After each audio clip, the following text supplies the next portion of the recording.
Hello बच्चों, good morning. हम पढ़ रहे थे इंडिया की फॉरेन पॉलिसी के बारे में। कल हमने बात की थी कि विदेश नीति को प्रभावित करने वाले तत्व कौन कौन से हैं।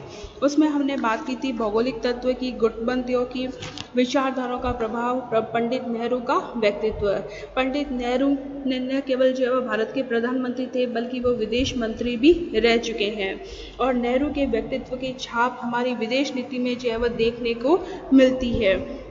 नेहरू जो है वह साम्राज्यवाद और उपनिवेशवाद के विरोधी थे और वे सभी अंतर्राष्ट्रीय विवादों को शांतिपूर्ण उपायों से सुलझाने के प्रबल जो है वह समर्थक थे। हमने बात की थी कि भारत जो है वह निशस्त्रीकरण का प्रबल जो है वह समर्थक है, लेकिन फिर भी उसने जो है वह अणु अप्रसार संधि अणु अणु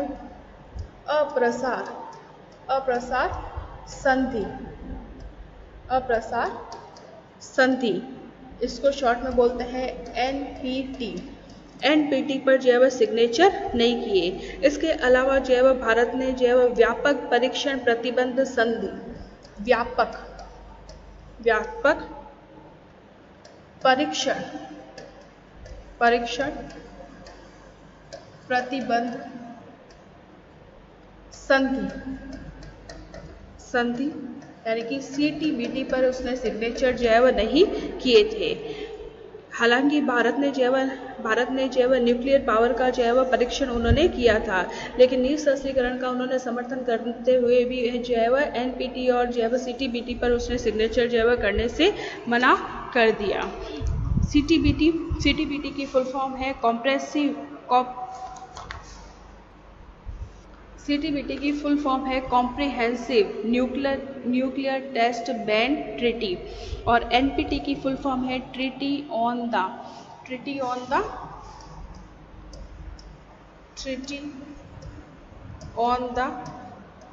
नॉन proliferation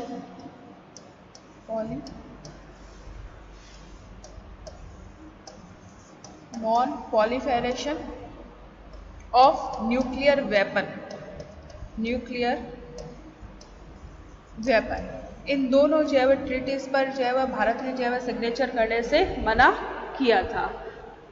क्लियर? आज हम लेंगे कि भारत की विदेश नीति जो है वर्तमान में क्या है। किसी भी अन्य देश की जो है विदेश नीति की तरह भारत की विदेश नीति अपने प्रभाव क्षेत्र को जो है बढ़ाने के लिए सभी राष्ट्रों से जो है मैत्रीपूर्ण संबंध जो है बनाती है और अपने आप को जो है स्थापित करने का जो है प्रयास करती है। लेकिन वर्ष जो है 2021 जो है विदेश नीति के उद्देश्यों को पूरा करने के लिए कई चुनौतियों का जो है सामना करना पड़ा भारत को। वर्ष 2021 की विदेश नीति के उद्देश्यों को पूरा करने के लिए भारत को जो है कई चुनौतियों का जो है सामना करना पड़ा। जैसे कि दक्षिणी एशिया में एक बड़ी शक्ति के रूप में जो है चीन का उदय होना। दक्षिणी एशिया, चाइना की स्थिति जो है बहुत ज़्यादा मजबूत है। दक्षिणी एशिया में एक बड़ी शक्ति के रूप में जो है चीन का उदय होना और भारत के पड़ोसी देशों पर जो है चाइना का प्रभाव होना भारत के लिए एक चिंता का कारण है। इसके अलावा जो है हाल ही में चीन और यूरोपीय संघों के बीच में, यूरोपियन जो यूनियन है उनके बीच में जो समझौते हुए, ट्रीटी हुई, यूरोपीय संघ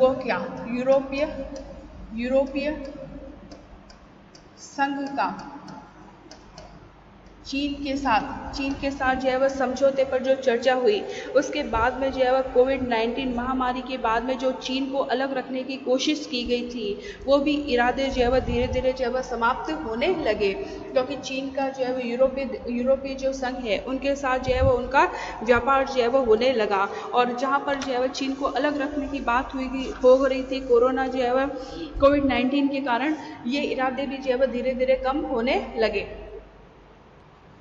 इसके अलावा जो है अमेरिका के साथ जो है बढ़ते जो है कोऑर्डिनेशन की वजह से रूस है, ईरान जैसे जो है जो हमारे पारंपरिक सहयोगियों के साथ हमारे जो संबंध थे वो कमज़ोर होने लगे, क्योंकि अमेरिका के साथ हमारा कोऑर्डिनेशन बढ़ता गया तो उससे रूस, ईरान जो है उनके साथ हमारे जो है संबंध कमज़ोर होते गए।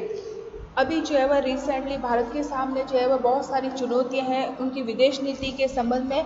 फर्स्ट जो है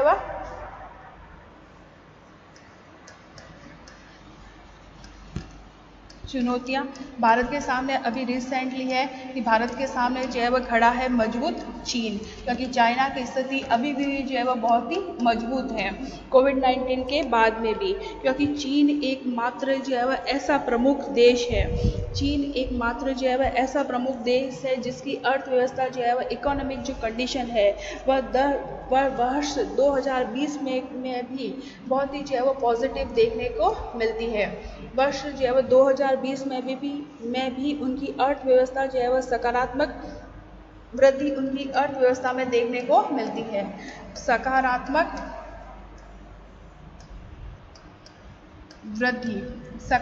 वृद्धि उनकी अर्थव्यवस्था में देखने को मिलती है। साथ ही 2021 में भी उनकी जो है वह अर्थव्यवस्था में और भी वृद्धि होने की जो है वह उम्मीद है। इसके अलावा चीन का जो है वह मजबूत सैन्य क्षेत्र, चीन ने जो है वह सैन्य क्षेत्र में भी जो है वह खुद को मजबूत किया है। चाइना ने सैन्य क्षेत्र में भी जो है वह खुद को मजबूत किया है। चीन ने जो है वह हिंद प्रशांत महासागर क्षेत्र में अपना प्रभुत्व जो है वह कायम रखा है। चीन ने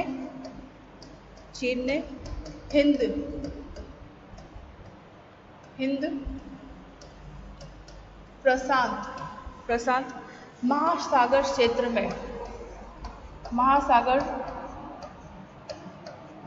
में अपना प्रभुत्व जो है वह कायम रखा है। चाइना और भारत के संबंधों में सुधार की संभावना जो है वह बहुत ही कम है। इसके अतिरिक्त जो है वह दोनों देशों के बीच में जो है वह टकराव की स्थिति जो है वह जारी है। भारत और चाइना के बीच में जो है वह टकराव की स्थिति अभी भी जारी है।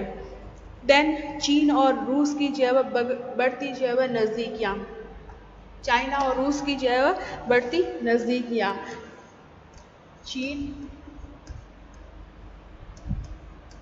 रूस की दूरी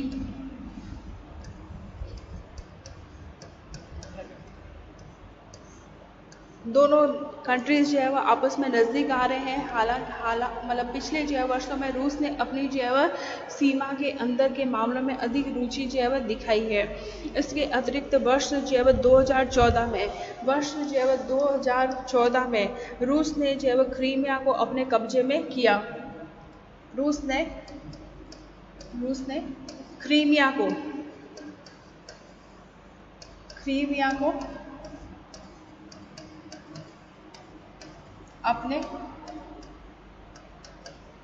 अपने जो है वह कब्जे में किया। उसके बाद में जो है वह रूस पर रेस्ट्रिक्शन लगाए गए, तो रूस को जो है वह चाइना के साथ अपने संबंधों को जो है वह मजबूत करने का और भी ज़्यादा मौका मिला।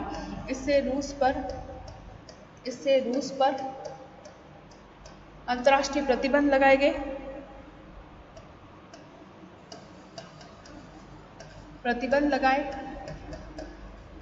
जिसका फायदा यह हुआ कि रूस और चाइना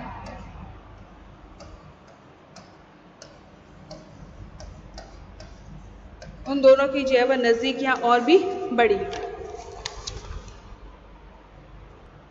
देन नेक्स्ट भारत के सामने जो है वह चुनौतियाँ हैं कि बदलते जो है वह समीकरण, मध्य पूर्व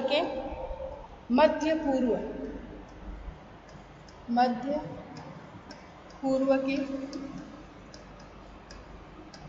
बदलते समीकरण। अमेरिका से रिलेशनशिप अच्छे होने के कारण इजराइल तथा 4 अरब देश जो है वह UAE, मार्को है, सूडान है, इसके बीच में जो है वह संबंधों में सुधार का प्रयास जो है वह हालांकि भारत की ओर से जो है वह जारी रहा है। भारत के जो है वह इन देशों के साथ जो है वह संबंध अच्छे रहे हैं। अमेरिका की जो है वह मध्यस्थता के कारण जो है वह इजराइल है, UAE है, सूडान है, मार्को के साथ भारत के संबंध अच्छे रहे हैं। इसके अलावा जो है वह भारत की विदेश नीति ने आगे जो है वह नेबरहुड की जो है वह नीति अपनाई है। अपनी जो है वह डिप्लोमेसी प्रयासों के माध्यम से भारत को जो है वह बांग्लादेश है, म्यांमार है, श्रीलंका जैसे पड़ोसी देशों के साथ अपने संबंध जो है वह सुधारने का प्रयास भी करना चाहिए। और भारत वर्तमान में जो है वह भारत संयुक्त राष्ट्र जो है वह सुरक्षा परिषद यूनाइटेड नेशन का जो है वह एक अस्थायी सदस्य के रूप में 8वीं बार अपने जो है वह 2 वर्षीय कार्यकाल की उसने शुरुआत की है। वर्तमान में भारत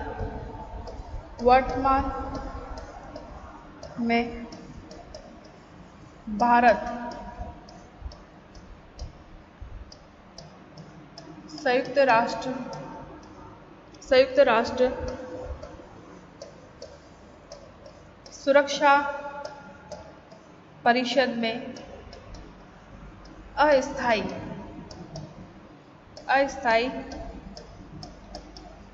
सदस्य के रूप में 8वीं बार अपने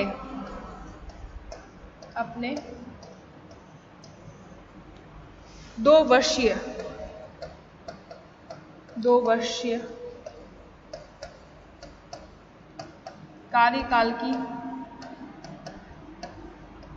शुरुआत की है। ठीक है, इसके अलावा जो है वह इस मंच के माध्यम से भारत को तिब्बत से लेकर जो है वह ताइवान तक चीन की जो आक्रामकता है, बांग्लादेश और म्यांमार के जो है वह शरणार्थी संकट को भी भारत को इस जो है वह यूनाइटेड नेशन जो है वह सिक्योरिटी काउंसिल में उठाना चाहिए, क्योंकि भारत जो है वह इसका अस्थायी मेंबर जो है वह 8वीं बार जो है वह बना है। क्लियर? अब हम लेंगे भारत पाकिस्तान संबंध। भारत पाकिस्तान संबंध। भारत और पाकिस्तान के जो संबंध हैं उनमें हमेशा ही जो है राजनीतिक मुद्दों की वजह से जो है तनाव रहे हैं, चाहे ऐतिहासिक हो चाहे राजनीतिक मुद्दे हो, उन वजह से जो है दोनों देशों के बीच में जो है हमेशा ही तनाव रहा है। इन दोनों देशों के जो है रिश्ते का मूल कारण है भारत के विभाजन को देखा जा सकता है। कश्मीर विवाद इन दोनों देशों के द्वारा आज तक जो है सुलझाया नहीं गया है। इन देशों में जो है तनाव जो है मौजूद है, जबकि दोनों ही देश जो है भारत के जो है इतिहास है, सभ्यता है, भूगोल है और अर्थव्यवस्था से जुड़े हुए हैं। ब्रिटिश हुकूमत से आज़ादी मिलने के बाद में पाकिस्तान भारत से द्विराष्ट्र। अब हम ले रहे हैं इंडिया और पाकिस्तान रिलेशनशिप के बारे में। आपको पता है कि इंडिया और पाकिस्तान के जो रिलेशनशिप है वो 72 सालों से जो है वह सही नहीं है। ब्रिटिश हुकूमत से जो है वह आज़ादी मिलने के बाद में पाकिस्तान भारत से द्विराष्ट्र सिद्धांत पर जो है वह अलग हुआ और भारत और पाकिस्तान है ना, भारत पाकिस्तान से जो है वह भाषाई है, सांस्कृतिक है, भौगोलिक, आर्थिक, जातीय संबंध जो है वह साझा करता है।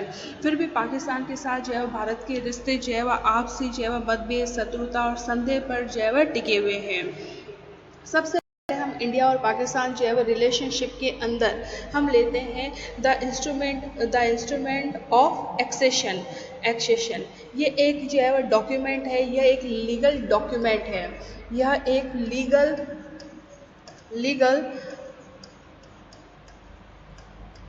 डॉक्यूमेंट है ऑफ इंडिया एक्ट 1935 का। 1935 का जो है वह एक लीगल डॉक्यूमेंट है। 1947 में जो है वह जम्मू कश्मीर का जो है वह भारत में विलय हुआ। जम्मू कश्मीर का जो है वह भारत के अंदर विलय हुआ। भारत में जो है वह कश्मीर के विलय होने के लिए कश्मीर के महाराजा थे उस समय जो है वह हरी सिंह जो है वह कश्मीर के महाराजा थे और उन्होंने जो है वह इस डॉक्यूमेंट पर जो है वह सिग्नेचर किए। उस डॉक्यूमेंट को कहा जाता है द इंस्ट्रूमेंट ऑफ एक्सेशन जो है वह कहा जाता है। इस डॉक्यूमेंट में उन्होंने जो है वह भारत में जो है वह सम्मिलित होने की बात तो जो है वह उन्होंने जताई थी या सहमति जो है वह उन्होंने प्रकट की थी। उनके अनुसार जो है वह अगर स्थिति जो है वह जम्मू कश्मीर की स्थिति जो है वह सामान्य होने पर जम्मू कश्मीर की जनता के द्वारा जो है वह उनके जो है वह सर्वेक्षण के द्वारा कश्मीर जो है वह भारत के अंदर जो है वह सम्मिलित होगा। तो जम्मू कश्मीर के महाराजा जो हिंदू थे और कश्मीर की जनता उस समय जो है वह ऑब्वियसली मुस्लिम जो है वह थी, लेकिन हरि सिंह ने जो है वह भारत के साथ जो है वह सम्मिलित होने की सहमति उन्होंने प्रकट की थी। भारत पर जो है वह 24 अक्टूबर जो है वह 1947 को जो है वह कबालियों पाकिस्तान के जो है वह कबालियों ने जो है वह भारत पर जो है वह जम्मू कश्मीर पर आक्रमण किया, क्योंकि कश्मीर मुद्दा जो है वह भारत और पाकिस्तान के बीच जो है वह शुरू से जो है वह बना हुआ था। जब विभाजन हुआ, भारत और पाकिस्तान का विभाजन हुआ, तब कश्मीर जो है मुद्दा इनकी प्रॉब्लम की जो है वह जड़ थी।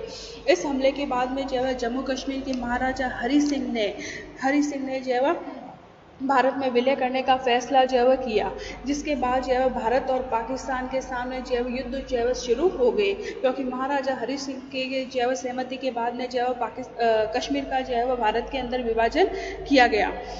भारत इस मुद्दे को लेकर जो है वह संयुक्त राष्ट्र जो है वह संघ गया कश्मीर समस्या को लेकर, लेकिन दोनों देशों के बीच जो है वह मध्यस्थता करते हुए युद्ध विराम का जो है वह ऐलान किया गया, क्योंकि उस समय में भी जो है वह पाकिस्तान ने भारत पर आक्रमण किया, लेकिन पाकिस्तान के कब्जे वाले जम्मू कश्मीर के भूभाग पर भारत को जो है वह नियंत्रण अभी भी नहीं मिल सका है। भारत पाकिस्तान की जो है वह सीमाएं कुल 4 राज्यों से होकर गुजरती है। भारत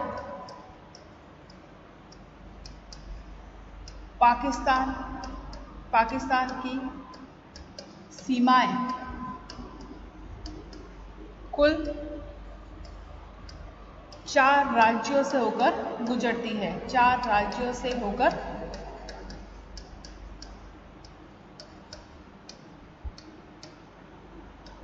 गुजरती है, ठीक है ना। भारत और पाकिस्तान की जो है वह 4 जो है वह स्टेट जो है वह आपस में मिलते हैं, जिसमें पंजाब, गुजरात और राजस्थान, जिसमें एक तो है पंजाब, दूसरा है गुजरात और तीसरा है राजस्थान। ये 3 तो है भारत के, और 4th जो है वह कंट्री जो है वह पाकिस्तान की है। पाकिस्तान के साथ जो है वह गुजरात राज्य की जो है वह सीमा लगती है, के साथ जम्मू कश्मीर भी इंक्लूड है। जम्मू कश्मीर, ठीक है। पंजाब, गुजरात, राजस्थान और जम्मू कश्मीर, और है ना पाकिस्तान का जो है वह एक राज्य भी इसके अंदर जो है वह शामिल है। पाकिस्तान के साथ जो है वह गुजरात राज्य की जो है वह सीमा को लेकर भी विवाद है। पाकिस्तान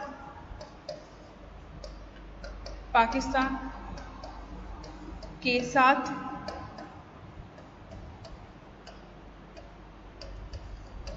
गुजरात राज्य की क्रिक सीमा बाउंड्री को लेकर भी जो है वह विवाद है, क्योंकि ये गुजरात राज्य की सुरक्षा के संबंध में यह सीमा जो है वह महत्वपूर्ण है। तो गुजरात और पाकिस्तान के बीच में जो है वह सीमा लगती है, उसको हम सर क्रिक सीमा जो है वह कहते हैं। सर क्रिक सीमा रेखा जो है वह विवाद है, क्योंकि कच्छ और सिंधु के बीच जो है वह समुद्री रेखा है, और उसकी अस्पष्टता जो है वह इस विवाद का कारण है। यह सीमा रेखा जो है वह कच्छ और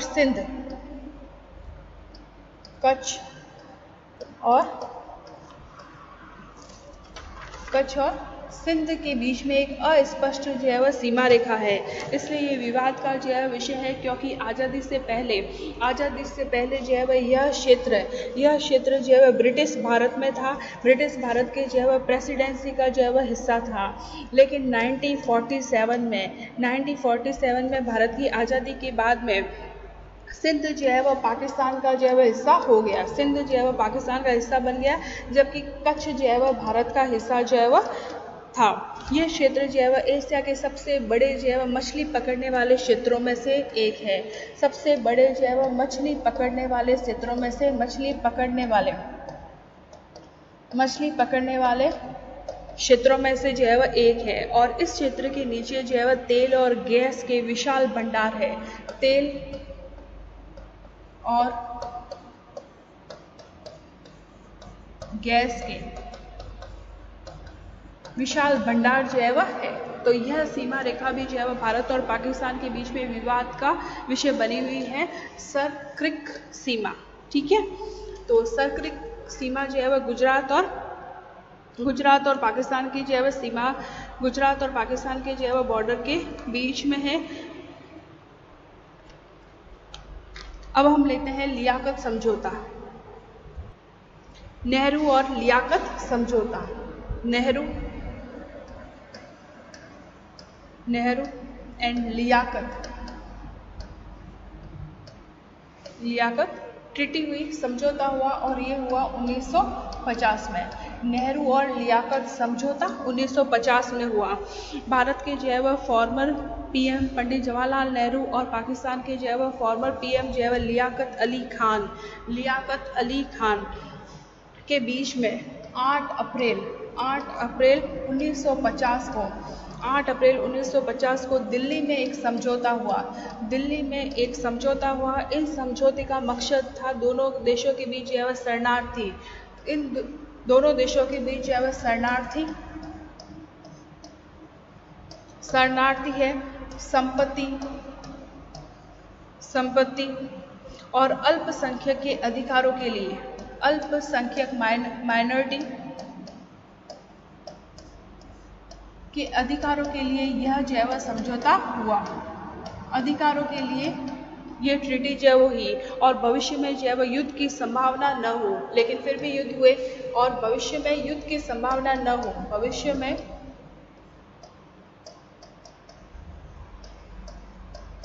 युद्ध की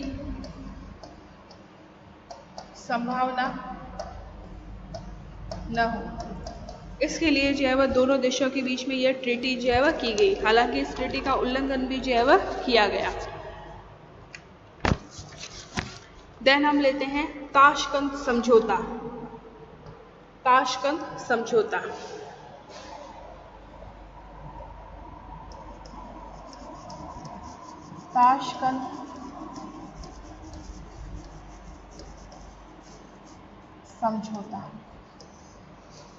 भारत और पाकिस्तान के बीच में 10 जनवरी 1966 को शांति समझौता हुआ।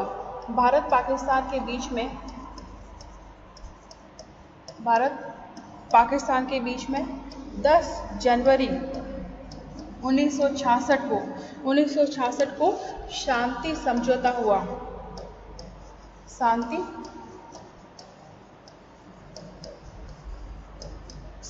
हुआ। ये 1965 के भारत और पाकिस्तान के युद्ध के बाद का समझौता था। 1965 के भारत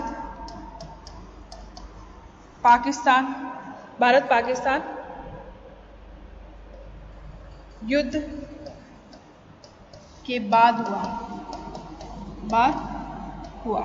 इस समझौते के अनुसार जो है वह भारत और पाकिस्तान अपनी शक्ति का प्रयोग जो है वह नहीं करेगा, अपने विवादों को जो है वह शांतिपूर्ण तरीके से जो है वह सुलझाएंगे।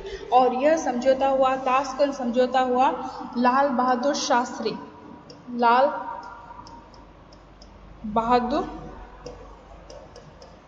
शास्त्री और पाकिस्तान के जो है वह पीएम अयूब खान के बीच में यह समझौता हुआ कि भारत पाकिस्तान जो है वह युद्ध जो है वह नहीं करेगा, अपने विवादों को जो है वह शांतिपूर्ण जो है वह तरीके से सॉल्व करेगा। यह समझौता जो है वह ताशकंद में हुआ, जो सोवियत संघ के अंदर है। ताशकंद समझौते की प्रमुख शर्तें ये थी कि भारत और पाकिस्तान शक्ति का यूज़ नहीं करेगा, अपने झगड़ों को शांतिपूर्ण तरीके से सुलझाएगा। इसके अलावा जब ये समझौता हुआ तब है ना, जो सेनाएं हैं, भारत और पाकिस्तान की जो सेनाएं हैं वो सीमा रेखा से जो है वो पीछे हटने लगी। इन दोनों देशों के बीच में जो है वह आपसी हित के मामलों में शिखर वार्ताएं और दूसरी अदर जो वार्ता है, कम्युनिकेशन जो है वह जारी रहा। दोनों देशों के बीच में राजनीतिक संबंध इस समझौते के द्वारा वापस जो है वह स्थापित किए जाएंगे। एक दूसरे के बीच में जो है के विरुद्ध जो है प्रचार जो है वह नहीं किया जाएगा। शरणार्थियों की समस्याओं को जो है वह मिलकर जो है वह सुलझाया जाएगा। ठीक है।